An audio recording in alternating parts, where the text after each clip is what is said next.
Okay. Hello, everybody. Hello, Ariana, Dahlia, and Aaron.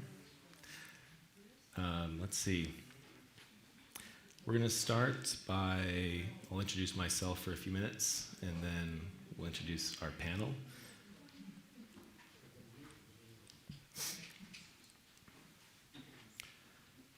My name is Sage Danch, and I'm the current 5th grade teacher at Oak Grove School.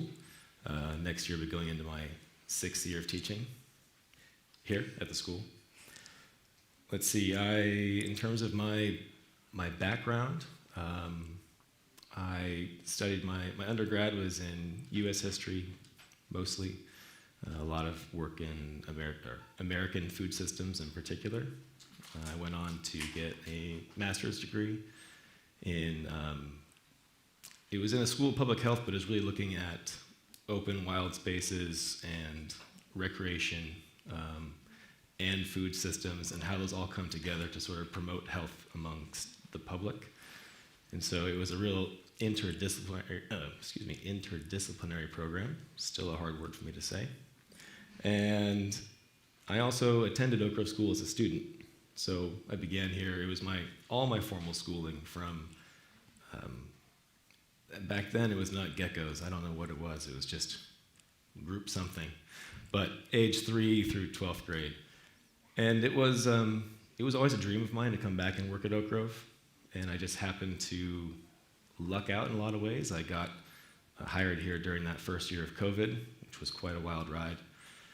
And now I'm back. And I'm also back as a parent. I've got 2 daughters that attend Oak Grove in kindergarten and preschool. And a 3rd daughter along the way that I'm sure will be here as well someday. So I'm never going to leave. This is, however, my first time moderating something like this. So before we open up with some questions for our panelists, maybe you 3 could introduce yourselves. I want to start with you, Aaron, so we Sure. could do name, how you came to choose Oak Grove, how long you've been here, that sort of thing. Okay. A bit about yourself. My name is Erin Gherkin. I am a parent here at Oak Grove. This is our 6th school year. I have a 4th grader and a gecko, which is a 3-year-old here at school. We came to Oak Grove, we actually moved to Ojai for Oak Grove. My husband and I had been living in New York for many years, 20 for me and more than that for him.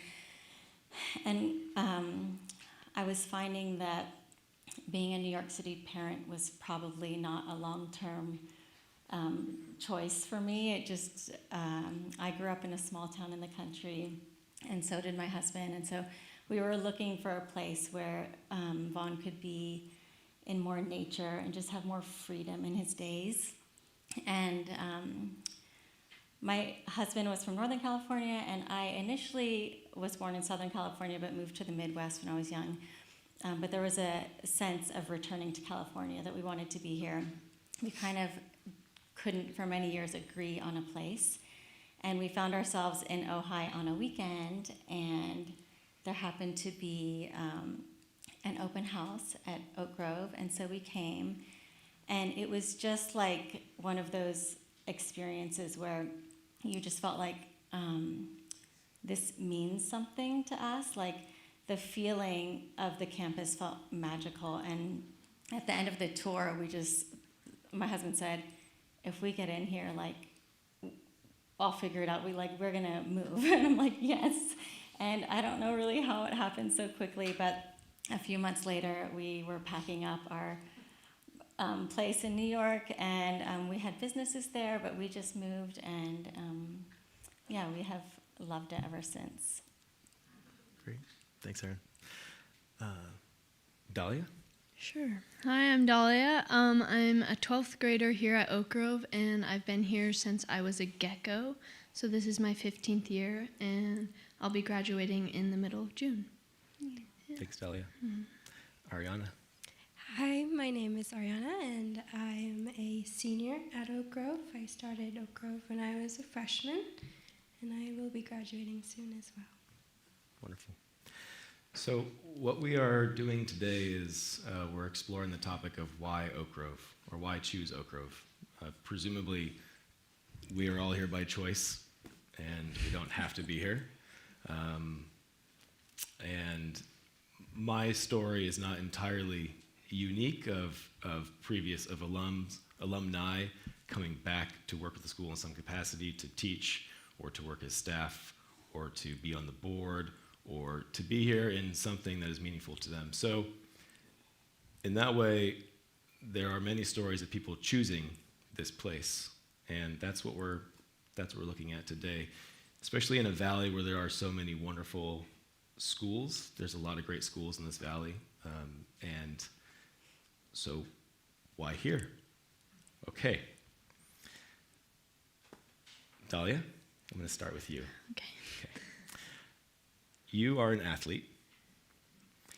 Is it a challenge to be at a school that is such a modest sports program? And has that been a hindrance to you in any way? No.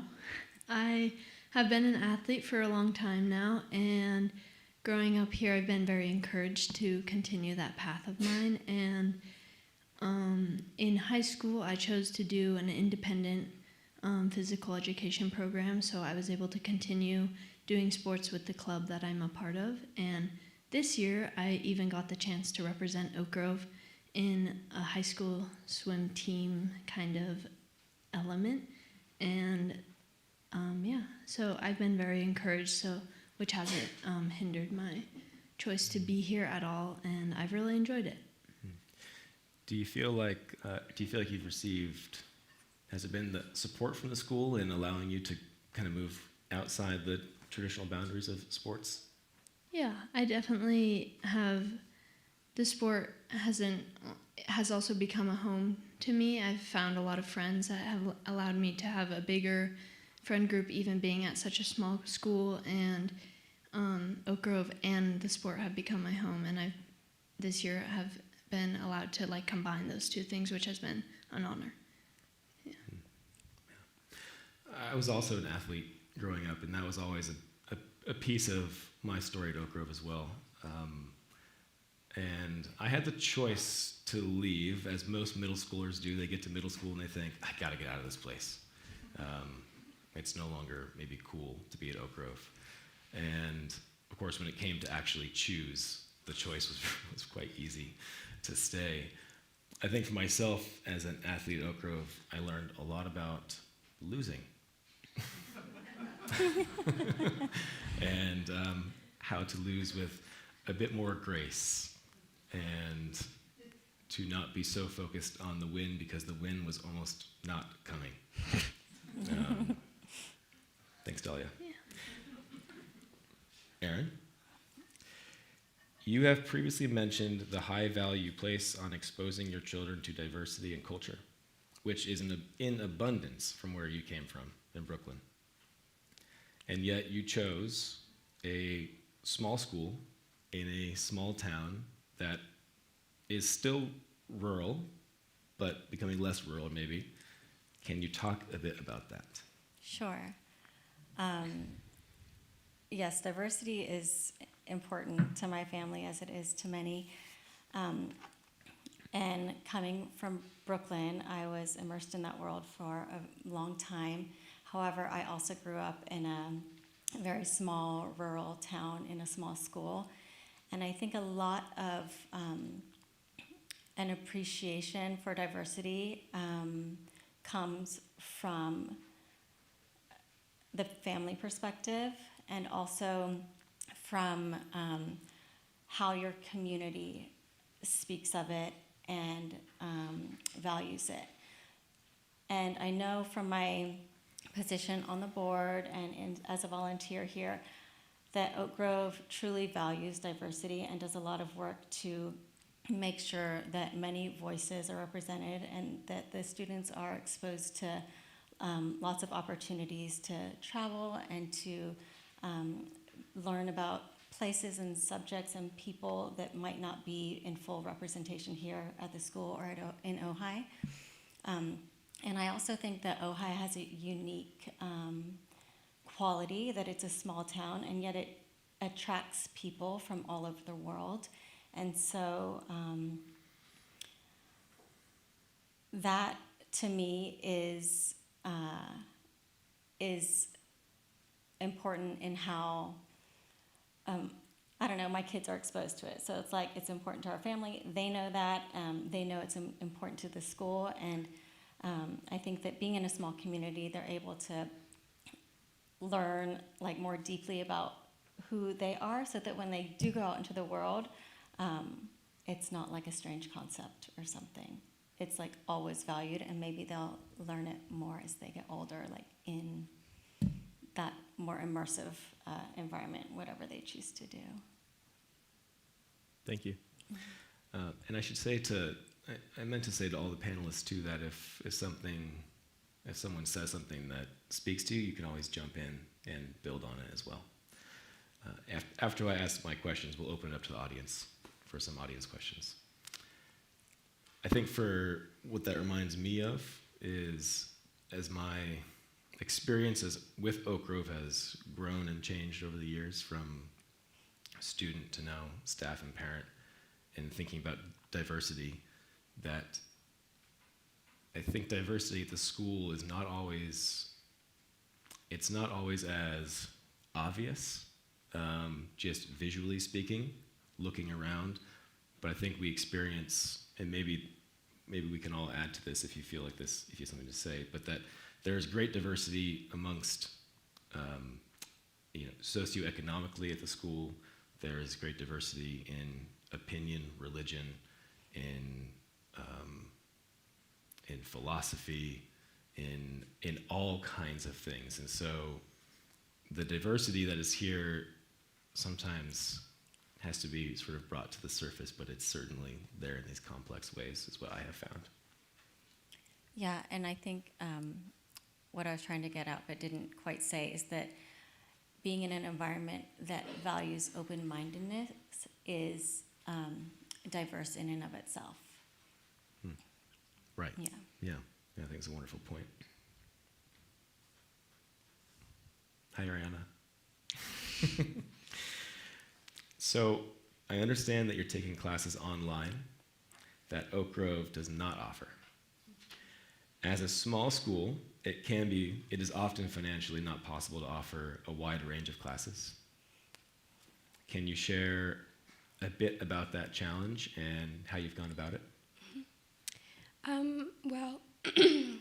Freshman year I did Spanish, and I'm already fluent in Spanish, so I decided to take the next year and do French.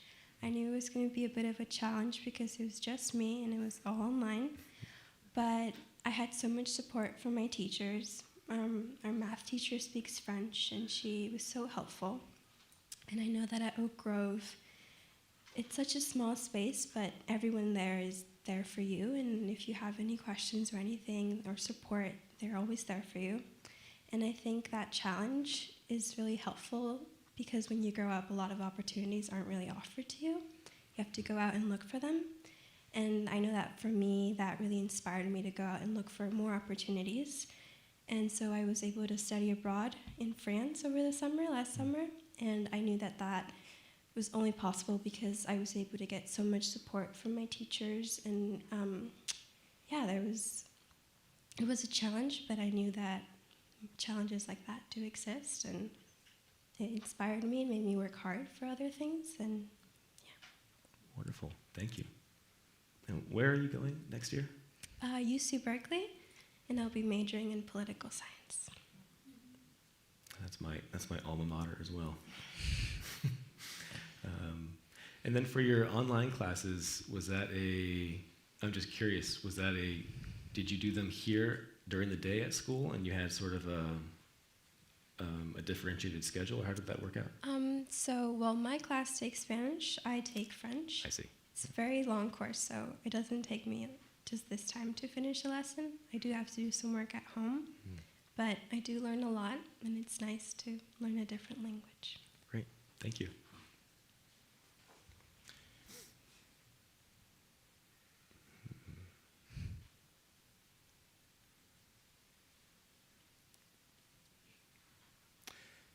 So I'm looking at my remaining questions, and I think before I break into those, it could be a good time to also open it up for our audience. There's a lot of people here, and we can ask questions of our panelists.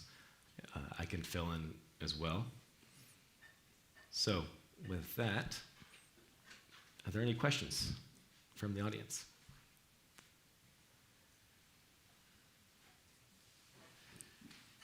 Yeah, just speaking of diversity, I was wondering, the Hispanic population I see all around the community, but just being here on the weekend, I don't see it here. Is there a lot of Hispanic culture as students or staff? And you mean directly at the school, as in students and staff? Right. Yeah. I would say, speaking to that, it's not as, no, it's here. Of course it's here. And we have someone who speaks Spanish right on our stage and has grown up. Where's your family from? Mexico. Mexico, okay. So if you are wondering, is it as you see it around town, as in, is it as rich here on campus? No, it's not quite like that. And that's almost, that question,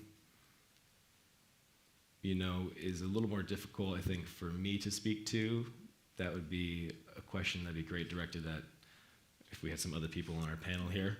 So I'm hesitant to speak too much about it because it's a bit beyond the scope of what I can do on the stage. I think it's a great question.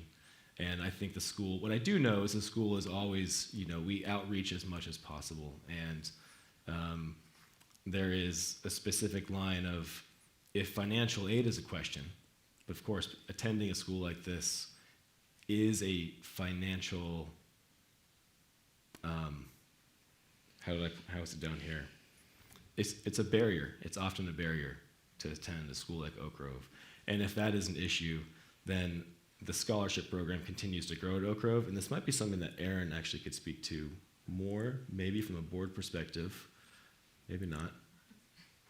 I'm probably not the perfect board member to speak to this, but I do know that the tuition assistance at school is a robust program, and it's really important for at the school level for that to be offered to students and not be such a barrier. Tons of families are on financial aid here at school, and it's important to the school that that continues to grow. So I think I can also speak to this. So I am Hispanic. I'm a former student. My child is at school now. I was actually the recipient of financial aid as a child, and so, I feel blessed that I had this opportunity as a child to grow up in this environment. I now sit on the board of directors. My son is a second grader here. I'm in a privileged position that I don't need to provide him financial aid, but I was a recipient of it myself. So I feel like this whole thing is kind of becoming circular, and so I think that's a really important part of my personal story. So to answer your question, the Hispanic community might not be visible in the same sense that you see it, but it's multi-generational, and we're bringing it. It's a very core part of who I am, and I actually moved back to Ojai to put my son in the school. I'd like to add something as well. My mom is also from Mexico, and me and Ariana are both a part of the DEIB, the student sector of it. And every year our high school holds a culture day, and each year we have like a Mexico table to share our culture. And I'd say that there's actually a lot more people who are in some way tied to that culture. And although it's not maybe as robust as you see it in town or in the surrounding communities, it's definitely here. And if you look for it, you will find it. And so I think it's just not as visible, but it's definitely here. And I would like to add to that. I'm a Hispanic person who does also come to the school because of financial aid, and I'm very grateful for that. And I see that Oak Grove is actively trying to involve more people who are Hispanic to come into the school, and I've been part of those conversations, and I know that it's something Oak Grove is trying to do, and I'm very, very happy and grateful that that's something they care about. Yeah. And I certainly see it reflected if I think about my childhood here as a student, moving forward to as parent and staff, I can also see that growth. I think that growth in the school, it takes time as well. John, thank you for sharing. Yeah. As a grandparent of an 8th grader, I'm interested in the high school curriculum, and I'm wondering if, I'm sorry, I forget your name, that you're going to Berkeley, which is a rigorous school, and do you think, could you have gotten in just on the curriculum of Oak Grove, or would these extra classes and so forth that you took, do you think that was necessary? Yeah, I think a lot of the things that I did was community service, and I think Oak Grove had a really big part with that. Oak Grove really taught me to connect with nature and connect with the environment. Going backpacking, going to the Southwest, all of these things really connected me with nature, and so I went to my community, and I went out and I volunteered, and I did internships, and all of this is really thanks to Oak Grove because they taught me how important it is to care for our nature. And then I would also take honors classes, and Oak Grove isn't a place where someone is better than somebody else. Everyone's there to learn, so I always felt inspired and excited to be in those honors classes because I knew that my classmates were just as excited to learn, and I know that that was also a big thing, and I'm very grateful for Oak Grove for that. And yeah, and I think that's what Berkeley is also a great place where they advocate for the environment and for people, which is something I want to keep on doing. So there are honor classes in the high school, Yes. separate from the other classes? We have separate homework. Okay, Yeah. great, thank you. I think that's a good segue for another question I have here. If I could maybe direct it at the two of you. And for me, attending Oak Grove High School was certainly not a classic high school experience. You know, we didn't have Friday night football games. There was not an overabundance of social opportunities, and sports was limited, all these things. In so many ways, it was not a classic experience. And so, is there anything that you two could add to that? Just sort of maybe reflecting on what your experience has been like overall. Do you have friends in the public school system? Which I certainly did, and I always felt that pull to sort of be closer to the public school social scene, but then Oak Grove was more, I feel like it was more focused here on campus. Through swimming, actually, I've gained a lot of friends, and I've met their friends and so on, so I've grown this like bigger social circle, which has led me to attend Friday night footballs at Nordhoff with even some of my friends from Oak Grove or some from Ventura or Nordhoff. And although Oak Grove hasn't been that like classic experience, I've gotten a lot of opportunities even from Oak Grove, like Ariana said, community service, where I meet a lot of people from outside of Oak Grove and I build those bonds. And so even though Oak Grove hasn't been that classic high school experience, I've still gotten that from different ways, and I've still really enjoyed my experience here. And I think it's obviously personal to each person, but that's something that I really enjoyed, to have like kind of like the best of both worlds. Yeah. Thank you. Mm-hmm.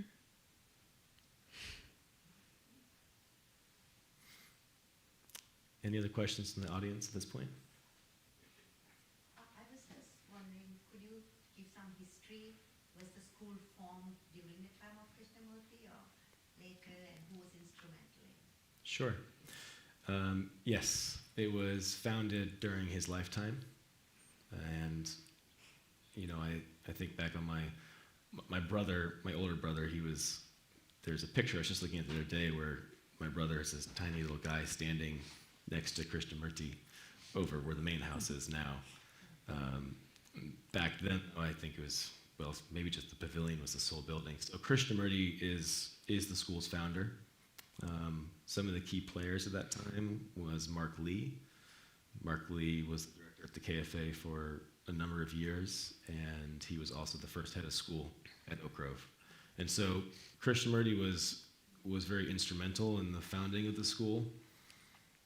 He didn't, he comes up a lot in our discussions. There isn't a Krishnamurti curriculum, and part of that is based on his teachings and his feelings on the matter, that he was very careful. He was concerned, and I believe, at least, he was concerned in a lot of ways that his teachings would become a curriculum, and in that way become sort of dogmatic, or a dogma, or a doctrine to be taught at the school, which of course is exactly what he was warning against in his teachings, that if we could use our theme for the year. Every year we pull a theme from his teachings, which is something that as a staff and as students we circulate back to throughout the year. And so this year is a light to oneself, a light to the world. And in those specific teachings, and of course it is also somewhat, Jody, our head of school, and I have spoken about this too, it's somewhat ironic to quote the man himself while saying we should not teach Krishnamurti directly. He says we must be careful not to put our light into the Buddha or to Christ or to any other official religion like that it is. And so in the same way, to put our light in someone like Krishnamurti and to teach him directly is to do what he is warning against. And so he informed really the ethos of the school. He's very present here in that way. We explore his provocations. I have it here in my notes. His teachings sort of is the perfume of the school, and so we explore his teachings in that way. And teachers can pull provocations from his teachings at any point if they wish to explore with their students. But we hold it lightly, and that's what he also, as far as I understand it, if I read Krishnamurti, is that he encouraged discussion around his teachings, but he also he expressed individuality and creativity and the exploration of the self, and also the exploration in relationship, which is perhaps maybe a very foundational concept that he promoted, which is relationship at the school. And that could open it up actually to our panel. In relationship at Oak Grove, we explore relationship to the self, to one another, to the world around us, to our campus here. And so how has relationship, the topic of relationship, or that idea, how's that shown up for either of you? I just open it up to everybody. Well, not specifically answering that, but when I came to Oak Grove, it wasn't because I was a student of Krishnamurti, but yet the sacredness of this place was not lost on me. And I feel like that is something that our kids experience when they come here. That I like the idea of it as the perfume. I kind of see it like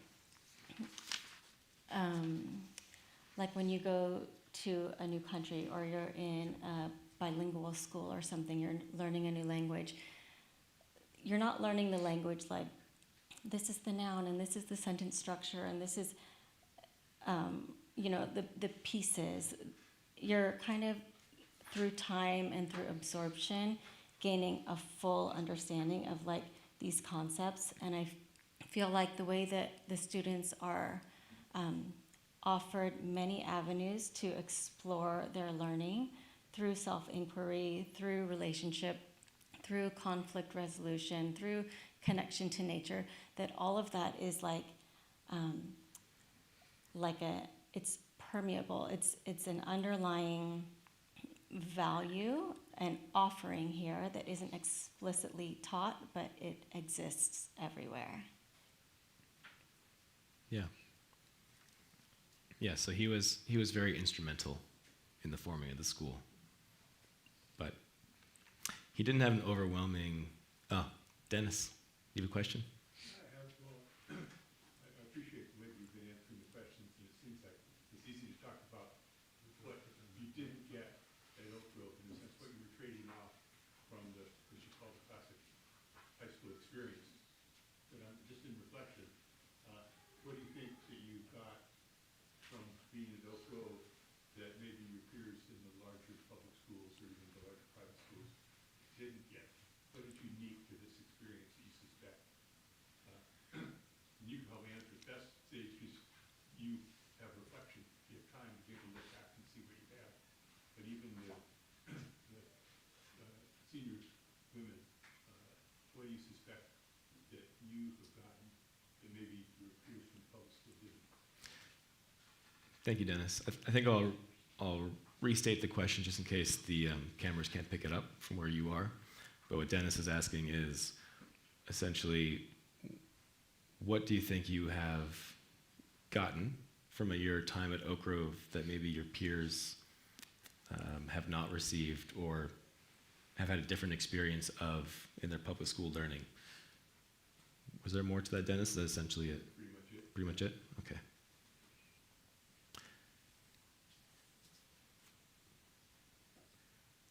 I think maybe while you're thinking, I'll say a bit about that, and you too, Aaron. Though it's also the experience of the parent as well. I think because Oak Grove is putting a lot of intention and effort to look at the whole child, and so that doesn't mean only the child's academics, but also their social emotional well-being, their experience with conflict and conflict resolution. That also extends out to the family unit as well. And that if the family is not deeply integrated and involved with the experience of their child at school, then we are not tending to the whole child. We can't. And so there's the parent aspect of this as well. As a staff, it's a bit different because I'm always so busy with what's happening at the school. Sometimes what's happening with my kids is I can't be as involved as I would want to. But to answer your question, Dennis, I think the one thing that jumps out right away is just the quality of relationship with my teachers, with the staff at the school, with my classmates, my peers themselves. I think the emphasis on very simple things like taking a moment of silence before we do anything, to settle, to ground, to bring yourself to be present. I think to be sitting, we have the luxury of a place like Oak Grove, this vast, beautiful campus, which of course is an absolute privilege to be here. And to do something as simple as sit out by an oak tree or on a rock and be by yourself and be with your thoughts. And for that to be a part of the curriculum itself, just that inner quiet, even as a younger person, as a child here, as a student, to sometimes struggle with that, like, why do I have to sit out here? I got to sit out here again in the Oak Grove. Looking back on it, it is, it's sort of immeasurable, I think, the benefit it has brought to my life. And it plays out in all aspects of my life, to take a moment to pause. And so I think the deepness of relationship, the slower pace, the quiet, I think that is something that could be unique, or is unique to this place. I think building relationships is something that is very different from a public school than Oak Grove. I think a lot of people seem to, well, not a lot of people, but sometimes we judge people by just the first time we see them, or we say, oh, I don't think I'm going to be friends with them. But being in a small space with them, going to trips with them, you realize that there's a lot of things you guys can have in common, and it really teaches us to get to know someone and to have conversations with them, and it really does inspire me to go out to the world and be friends with people and spend time with them, and I think that's something that Oak Grove has that a lot of bigger schools might not. I think jumping off that same thing, it's really special to be able to walk across campus and know almost every face you run into, and whether they are not my teacher anymore or I never even had them as my teacher, I can still call those people my peers and have a good conversation with them even on the pathway. And also the relationship with the campus and the nature. I'm happy to come here on my days off, and I love it here, and I think that's something really special that a lot of people who go to a school that maybe they aren't so grateful for are able to do. And also the trips, I think, are one of the biggest reasons that I stayed at Oak Grove, and one of my biggest learning experiences have been on those trips, with my classmates learning about who they are as people, or my teachers, or just learning about the nature around me that maybe I wouldn't be able to be in such a place. Like, we just took our senior trip to India, and that's a very unique experience that you don't get in a lot of places, and it was an amazing experience, and I was exposed to so many things that I really enjoyed, and I learned so much about myself and the people and the place around me that I don't think I would have gotten somewhere else. As a parent, what I see is, well, I value a lot being in a small community. I see that my kids and all their friends, they are seen, like the teachers truly know the students, and not just the teachers, but the staff, like walking down a path in school, so many people that maybe I don't even know will be like, hey, what's up, Vaughn? Like, or like waving to people in town, or the students are really known by their teachers. And so they're seen, the kids feel seen, but also part of that, the opposite of that, is that as someone who attends school here, you can't disappear.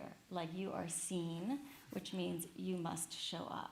And I think that's a parent, at least in my kids, like, especially the one who's been here longer, he feels truly at home on campus. And that, to me, is a testament to him, this being a really safe place where he can be himself. And I see that the other kids feel that way too. And in the way they relate to each other too, there's not, at least in my experience, a lot of pressure or any at all to be like someone else or to be like a group of other children, that the kids kind of just know each other as they are. And that's super cool to me. And to some extent, they don't have a choice in a lot of ways, because our classes are small by design. They're larger now than they've ever been, and that's also a wonderful thing. But if, to go back to your question too, in Krishnamurti and founding the school, the classes were designed to be small. That in order to facilitate and develop a deep relationship between teacher and student, you couldn't have 30 kids in the classroom and a teacher. It would not be the right environment to at least explore that together. And that, to build on what you're saying, that comes back to me and Dennis, what you're asking too. Thinking back on my own high school speech, leaving the school, talking about Oak Grove as a home. And I don't know that is a common experience for any child attending any school, that this truly felt like a second home for me. And I don't know about you two. It'd be good to open this up to you again. But I had certain teachers that felt almost like a second parent. Christy, my art teacher, was like my second mom on campus. And I sought her out often and received the care and attention that I needed. I couldn't have felt more comfortable in this place. More comfortable than being up on this stage right now. So, yeah, does that bring up anything for you, Dahlia or Ariana?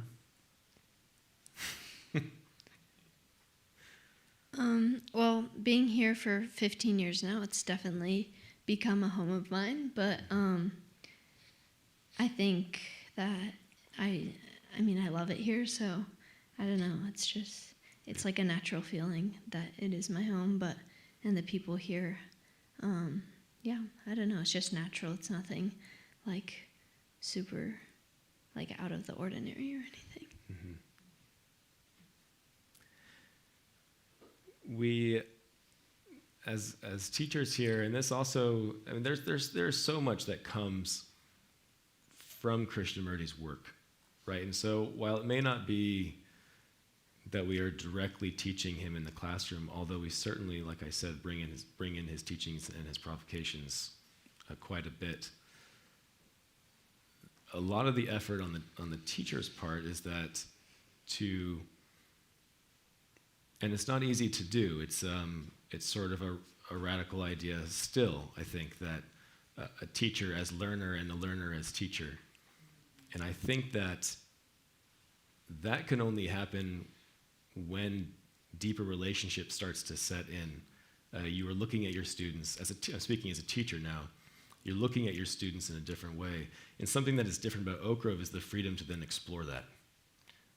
And that may come back as a reflection as you're going to bed at night. Be like, oh, I missed that one, right? Or I came down on the student in this very traditionally hierarchical way.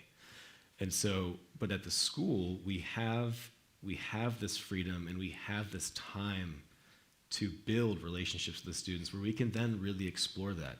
I'm looking back at the very back of the room right now and I see Karen Hesley's face. And of course, is a face that I've known all my life and brings me memories flood back. And as an adult, I could go speak to Karen now about whatever it is I need to speak about, deep personal things in my life. She was the head of school for most of my time at Oak Grove. And so those relationships, they last. Or Karen, I'm looking at you thinking about your son and that unique relationship.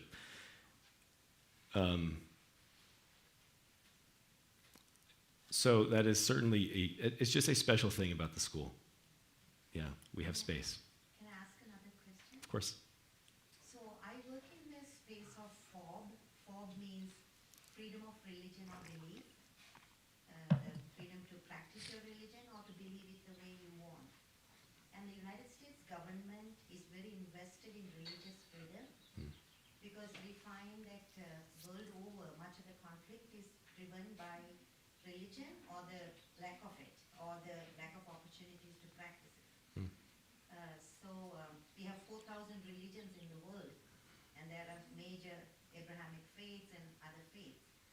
So I was wondering if religion is a topic in this school. Is diversity a topic? I'm a Muslim woman. Are there any Muslims attending this school? And how do you bring that to the classroom? Because I've been a K-Dialogue fan and follower for over a decade now, maybe 2 decades. So to bring that level of energy and freshness to the space of religion and conflict derived coming up therefrom would be very refreshing and hopeful. Is religion a topic? You know, I wish I had someone from the high school up here to talk to that, what's covered in the high school. Is religion a specific topic? Yes, it comes up a lot. I think about in the elementary. We're not teaching world religions in the elementary, but it is a very alive topic in our society. And Oak Grove is not separate from society. The world is here at Oak Grove in every way. We are not an isolated island in that way. What is in the world is alive here as well. And so the topic of religion in class comes up a lot. And it is looked at through the process of inquiry, which again is derived from Krishnamurti.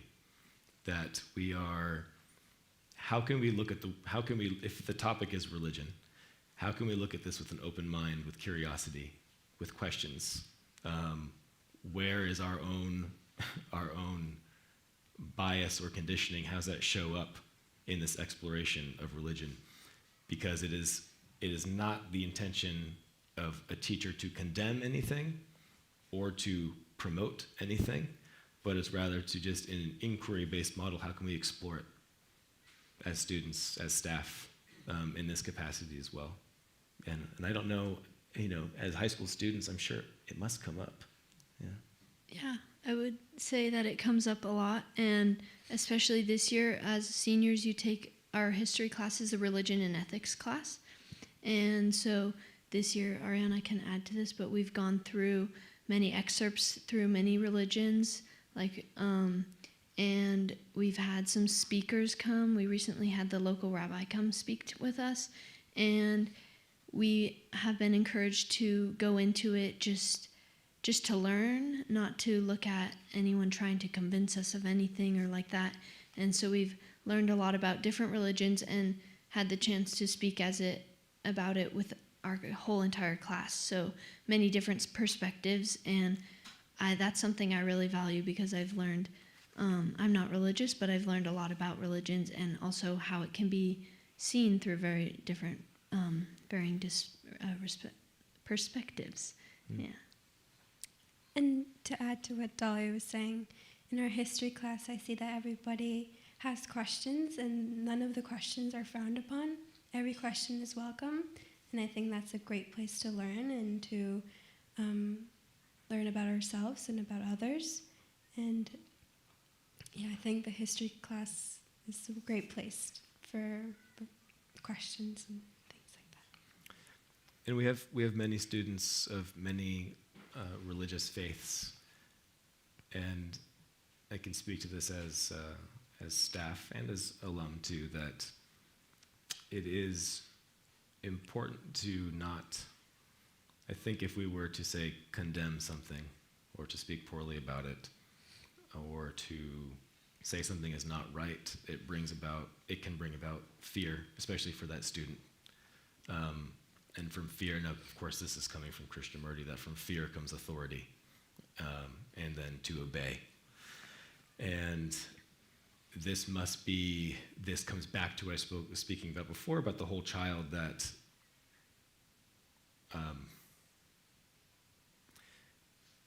we must feel safe here to explore, that to have an inquiry-based model of learning, we must feel safe.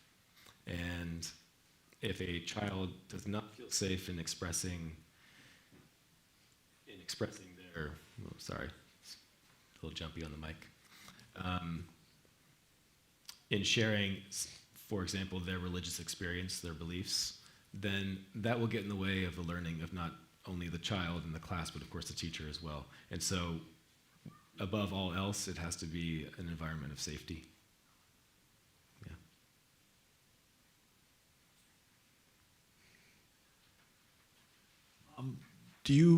Are there dialogues in the high school? Do you like dialogues that we have here on the weekend? Do you do that kind of thing in the school? There are K-dialogues for parents and staff to engage in, I think, twice a week, and they're the same time every week, so you have the opportunity to do that. And I think at the high school, you guys do that as well, right? We do a lot of inquiries reflecting on passages from K, and in our senior year, we are highly encouraged to go to K dialogues at least once during the year. If I have chose to attend a couple more, and it's almost something that you have to encourage yourself to do, but there are opportunities where we do it as a whole high school within inquiries and things like that. And as staff, it's a common practice as well. Most Wednesdays we have inquiry groups as a staff that we break into most weeks, and we will explore in a dialogue type fashion. Normally from a provocation of one of his teachings. Yeah. And most board meetings are begin with a K-dialogue as well. A couple questions from the online audience in the live chat. The first question is, Kay's vision is idealistic. When you left the school, did you find yourself ready for the world? What challenges did you face? Well, I suppose you two haven't left the school yet, have you? So this falls to me. I was going to speak to that earlier. I would say that is and this may be your experience. John, you're also alum as well. I felt so at home here, and I think, yes, we can point to some idealism in his teachings, as if we compare that to how we see the world. Probably for me, one of the harder things in leaving Oak Grove was coming into contact with the realities of the world. That it was, I learned a lot here because I felt safe, but I don't think one can feel safe wherever they go into the world. But I'm careful to, I'm trying to be careful to say that this is a fault of the school in some way, or a missing piece in the education here, or the experience of being a student at Oak Grove, because that is just the experience of being alive and being a person in the world, I think. And so I'm grateful for my time here. And did it prepare me?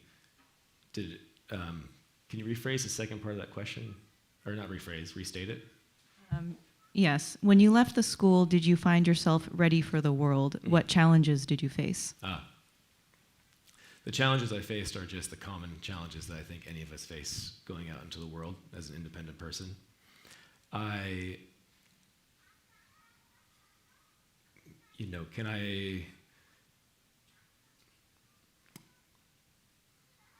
Let's see. It has not been a challenge in my life to relate to people on a deeper, slower level. And to really seek quality of relationship. And so, is that a product of the school? These are things that are impossible to point to.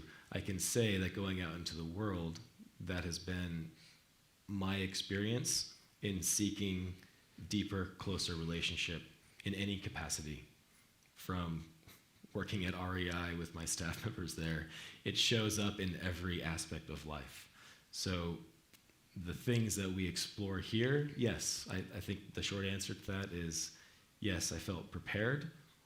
A school cannot prepare a student for everything that is going to come at them or that they come into contact with. And here's the second question. Do Oak Grove students interact with public school kids in Ojai or even urban schools in Los Angeles?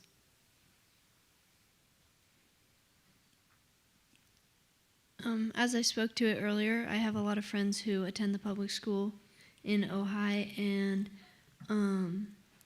I don't think there's any relationships I've created that I don't appreciate from those schools. So I think there are a lot of opportunities. Me and Ariana are both on the Ojai Mayor's Youth Council, and we've met a lot of kids from other schools around Ojai, including the public school, which has been very fun and interesting to see their points of view. And as a part of the DEIB committee, we also attended a conference in Missouri last year, I believe, and we met lots and lots of kids from all over the country, from all different kinds of schools, and I found myself really intrigued at that because there were so many people from so many different backgrounds, and that was really interesting. So I think there are a lot of opportunities to connect with people from all different kinds of schools.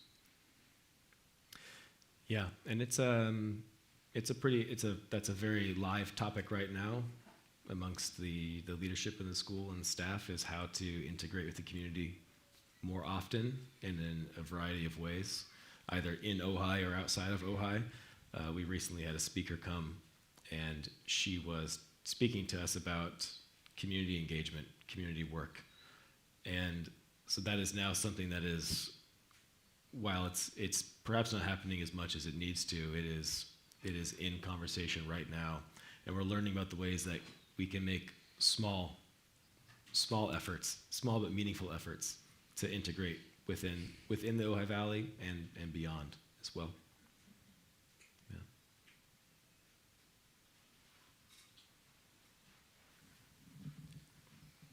Yesterday, when I was in the tour with Jody, walking me through the school, one of the things she was saying that you guys don't use like rewards or punishments as a means to like teach. Can you just elaborate a little bit more on that, especially for the younger kids? How do you make them do things when you don't have those tools? Yeah, I was about to make the joke that we punish them when no one's looking, but that's not true. I think so. This is one of those things that takes a curious mind as a teacher to slow down. It's very easy to dole out a punishment, and it's very easy to give out a sort of classic reward.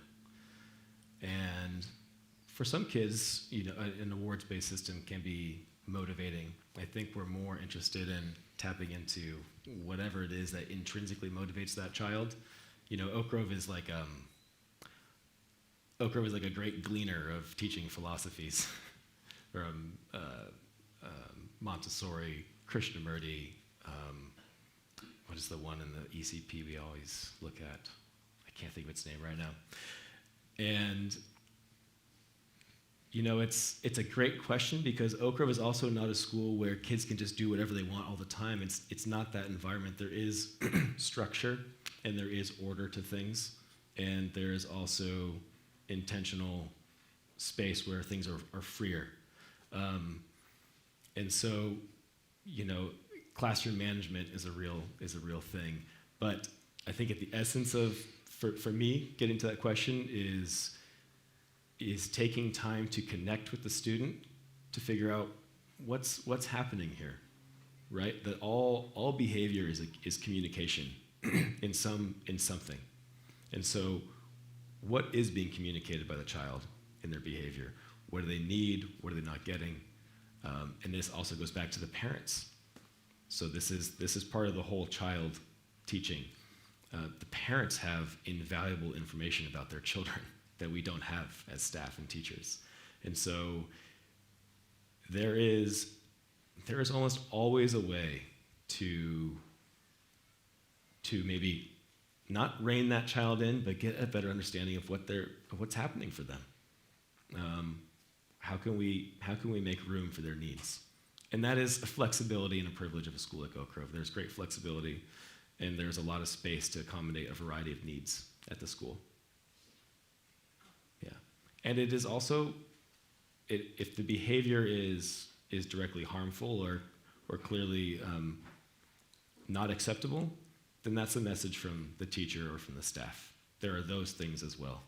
And if the relationship is in place, if the relationship is strong, then that means something to the child, and it means something to the teacher.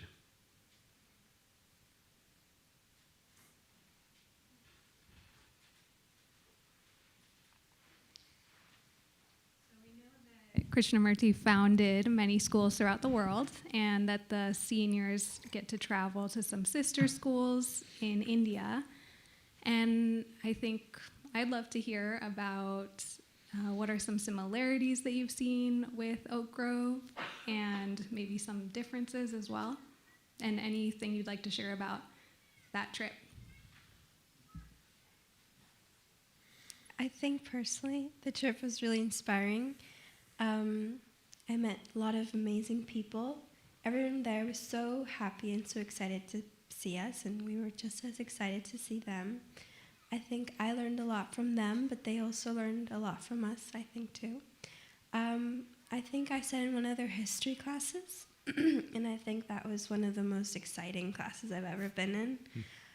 Everyone was talking about all these current political issues, and I was so excited to listen to them and see how much they knew about global politics, and that's something that I was very interested in. And I think that might be something that we share in common. We're all excited to learn, and we all can have amazing dialogues together, even though we were from two completely different places. We all had a lot of similarities.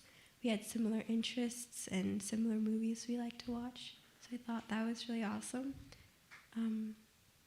yeah, I came back wanting to learn Hindi because I thought it was so cool. And I'm learning a little bit. So I think those sort of little things are really, really amazing.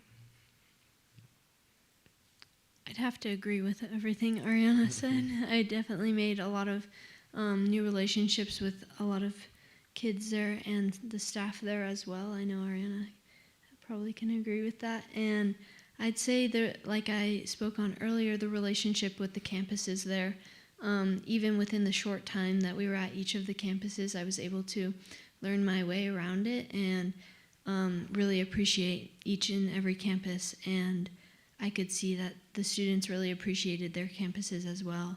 And they all wanted to show us like the best places you could be, and they like take early morning walks or late afternoon walks, and that was really exciting. So learning that appreciation for nature is definitely a similarity between all the schools. It's been 20 years since I was in India for that trip, so I don't remember as clearly.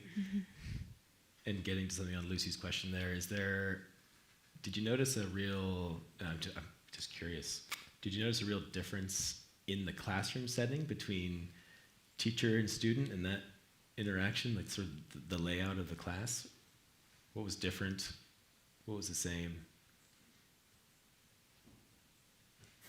I think the relationship between the teachers and students was similar. They knew the teachers very well, and they didn't feel scared to ask questions or write on the board. It was very like they were all excited to be there, and everyone would get up and try to write on the board for physics class or chemistry class. And I think that's something we do here at Oak Grove too. We're very excited to learn, and we're not afraid to go up and ask questions. Yeah, I think those are similarities. Great, thank you. Yeah, I'd say I mostly noticed similarities much more than differences. I will note that our class noticed that there was a big difference in the way they speak about current events that are happening. At Oak Grove, we do speak about current events, but I wouldn't say quite as much as they do. We attended like a debate club, and that was really interesting, and they're really eager to talk about those things, especially with people who are living in those current events, which was really interesting, but I thought it was really fun. And I think our class, when we came back, we were like, we have to do this more here, which I think I definitely have noticed after we came back. It's been really encouraged. How long was the trip? I think it was exactly 3 weeks. Yeah. We attended the Rishi Valley campus and the Valley School. Well, it seems to me that there's a strong bonding between the student and teacher here in this school, and every teacher is given a great level of freedom to decide how certain knowledge is delivered to the children. So I'm kind of curious about if there's any like personnel turnover, like any teacher leaving the school, how the school can still ensure the teaching, like the learning quality is not affected by this kind of, personnel changes. And also, I'm also curious about whether there's any group learning together among the teachers to make sure that they teach on the on the basis of solid understanding of Krishnamurti's theory. Thank you.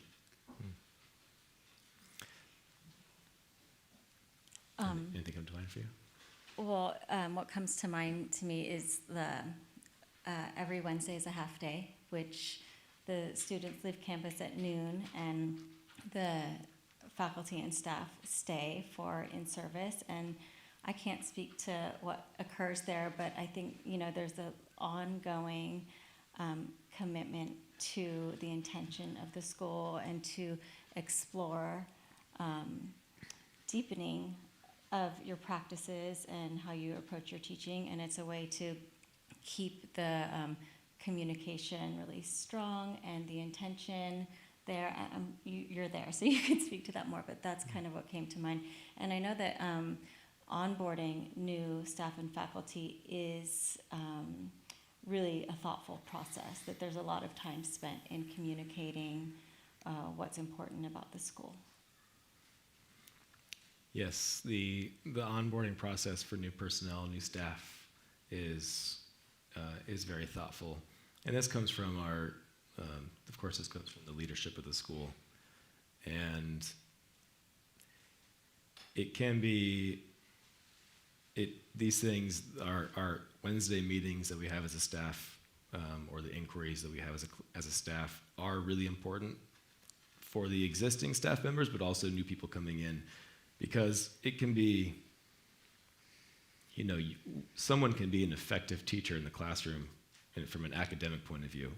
Those things can be learned and strategies are learned and then taught, and you do what you do as a teacher. I think it is much harder to have an understanding of what this school is, but the culture in the school is quite strong. And that gets passed from staff person to staff person, and this comes from the leadership of the school, which I feel is excellent, not because I just want to keep my job, but there's a lot of focus on that dialogue. And those pieces, I think, take longer to cultivate, to understand what kind of a place is this, how do I fit in as a teacher, as a staff person.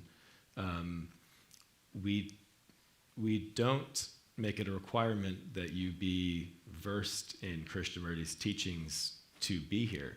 You will come in contact with his teachings and his provocations frequently, all the time, and you'll become more comfortable and with those, and in sort of the inquiry-based model of exploring his teachings. However, that would go against to say that you must understand and know all of Krishnamurti's teachings before you can teach here, is to invite fear into the equation, because then you are, as a teacher, worried that you don't know the ins and outs of Krishnamurti and his long, long legacy. And if you have read Krishnamurti, you know that there are no quick answers. There isn't a answer. There is only more questions. And so new personnel is regularly introduced to it by osmosis, by being here, and the culture seems to work. On it goes. Would you be willing to model an inquiry-based provocation for it, as it might happen in your school? I can offer one anecdote, and it comes from our first year here. My son was 4 years old, in the early childhood side. And I think on the playground, they were digging or something, and something kind of like sparkly was found or something. And my son, I think it was a long time ago, but had this idea that like there was like this treasure aspect to the playground, and he really wanted to get a treasure chest for the playground so they could collect things and maybe hide things and find them. And the teachers allowed that conversation amongst the kids to develop. And at a certain point, when they had their thoughts in order about what they really wanted for the playground, they went into Lori's office, who's the director of the early childhood program, and made like a formal request, these 4-year-olds, to purchase a treasure chest for their playground. And they had a few options selected, like one of 3. They cost different prices, but they approached Lori with this, and they did. They got the thing, and it became a whole thing for the playground that entire year of finding treasures or burying things or keeping things. And so that was something that really felt student-led. Yeah, that happens a lot. Yeah. To model something, I'm not sure. It would look like something, of course, if I had a Krishnamurti, an excerpt of him right here, we could do it. But it might be in a staff setting. We could look at, I could take a quote from him. And we might put it to the group, and then we begin to explore it as a group. What does this mean? How do I relate to this? So one of his quotes, can you look without the word, without the symbol, without naming? Where do we go from there? This is when we would then, as a group, just discuss, what do you think that means? Now, of course, that's very limited. It's helpful to have a long passage to generate the inquiry.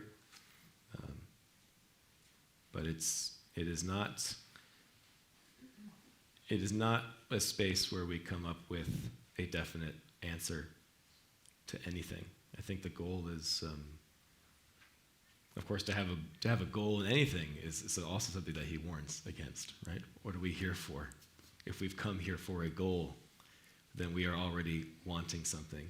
And in desire, there is conflict, and in conflict, there is violence, right? This follows a Krishnamurti line of thinking.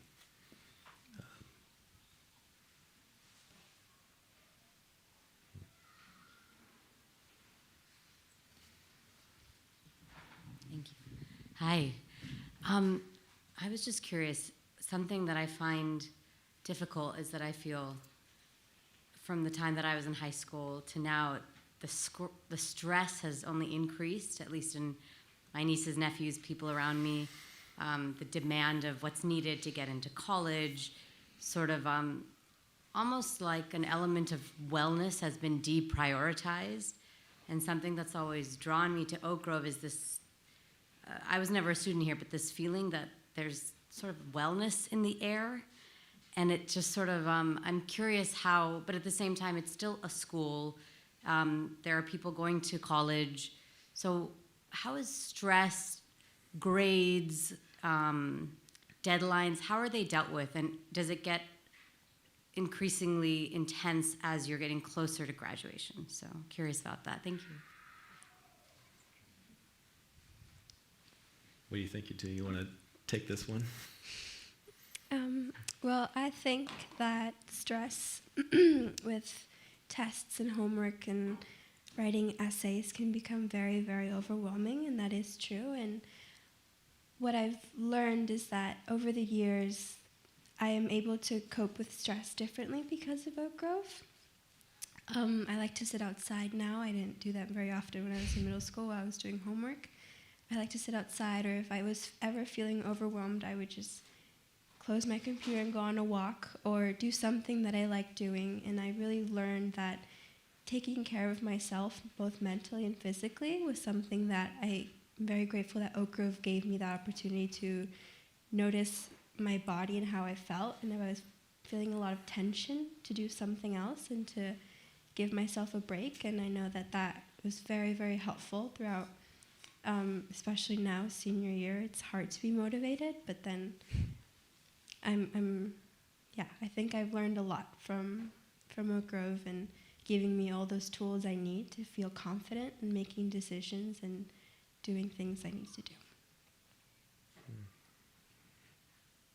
I'll mention that grades aren't something that are used until high school. So a lot of students, like in the younger grades, don't experience that as they would at a lot of other schools in the Valley or anywhere.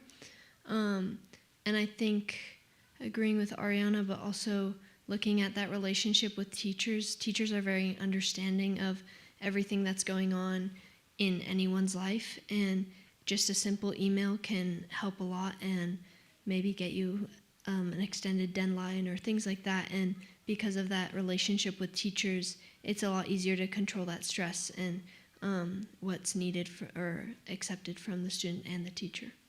Yeah. And I think from a young age, the teacher-student relationship not being hierarchical or authoritative is part of the relationship. And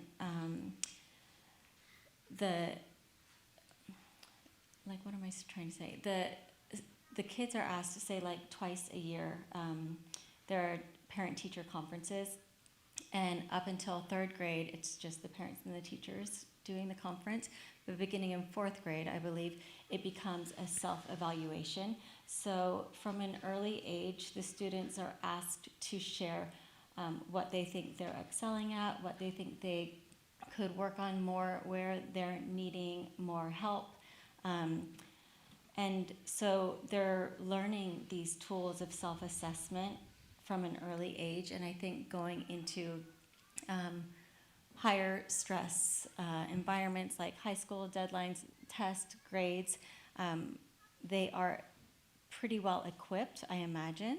My kids are still young, but to approach those kind of holistically and with understanding for themselves and like some grace for themselves. Yeah, I think that's a great question. We start each day with, this is a newer program, a newer piece of our curriculum that we brought in a few years ago called Pastoral Care Time, PCT, as the students know it. And so you might see something similar in timeline, maybe in any other classroom, a morning meeting. But PCT is an opportunity or an invitation to begin our day simply by grounding in some capacity, to be present. And that might be just time to recognize those stressors that are coming up for kids. Or, if a child has just come from home with a nasty argument with a sibling and they are arriving in that state, no child can learn or attend to their learning and their time here if they're occupied with these stressors in life. And so the PCT is an example of providing specific time to ground and also build a tool belt for the kids too, and the teachers. Teachers can model it. Any teacher who says they have not been flustered or not known what to do or say in a classroom is a liar. and teachers will make mistakes. And that is an invitation to come back and revisit also, and to show the children where you made a mistake, what you could have done differently. But to practice these grounding things. And I think about my time in high school. Yeah, I got stressed out by grades and all those things. And there was a tree out here that I had a plan with a certain teacher. I go sit in that tree for 5 minutes. And that was an accommodation. And it helped me immensely. I could come back into class and then be there and be more ready, more prepared. In a more literal, direct way, in my classroom, we often will do breathing exercises. We'll focus on our breath. We will do a whole variety of things related to just the somatic experience of what our bodies feel like, what we're feeling at any moment, what's coming up for us. And we were in Joshua Tree on our camping trip, and I was taking him through, as there are in Joshua Tree, large piles of rocks. And we were going through a space called the Chasm of Doom. And the Chasm of Doom takes you deep into the rock. It's dark most of the time. And it gets to a time in the rock, in the path, where the kids must get on their back and they must shimmy through a space about this high. For me, it's against my chest. For the kids, they don't have to touch the rock. And it's about this 6-7 foot section in the dark where it is a perfectly flat or large building-sized boulder above you and the rock beneath you. And it's a potentially claustrophobic experience. And we got in there and we practiced as a class in that moment our breathing exercises. I don't know if this really relates, but we focused just on our breath getting through this space, which worked quite well. That veers a little bit off what you're talking about. But I think bringing attention to the stressors of our world, of course, and the kids feel it too. And I'm sure you have both felt stressed by academics and grades at one point or another. And we don't have to shy away from that. We can explore that. And teachers are lenient. It invites responsibility too. How can the child be responsible? Take responsibility for their learning.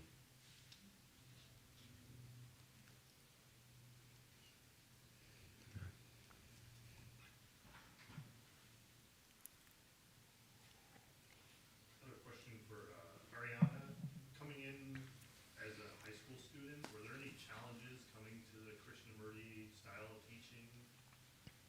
Yes. I wasn't really well. Matilaha was a bigger school, and so was Topa Topa. So when I went to classes, I felt overwhelmed with the teachers asking me questions if I needed clarification, because I was so used to being just one of the students, and I would sit in the corner and I would listen, but I wouldn't really fully be part of a conversation. I think I was always a very shy person. But being in Oak Grove really made me feel confident in my questions, and I wanted to ask questions, and it was really a big learning process, but yeah, I think the class size and getting to know people in a deeper level was something that I wasn't really used to, but Oak Grove really helped with that. Thanks. Okay. Well, maybe that is a good place for us to stop. And I suppose thank you to everybody who asked questions and from the online questions. And thank you to Ariana and Dahlia and Aaron for being here. And maybe in a Oak Grove fashion, we could end with just a moment of silence.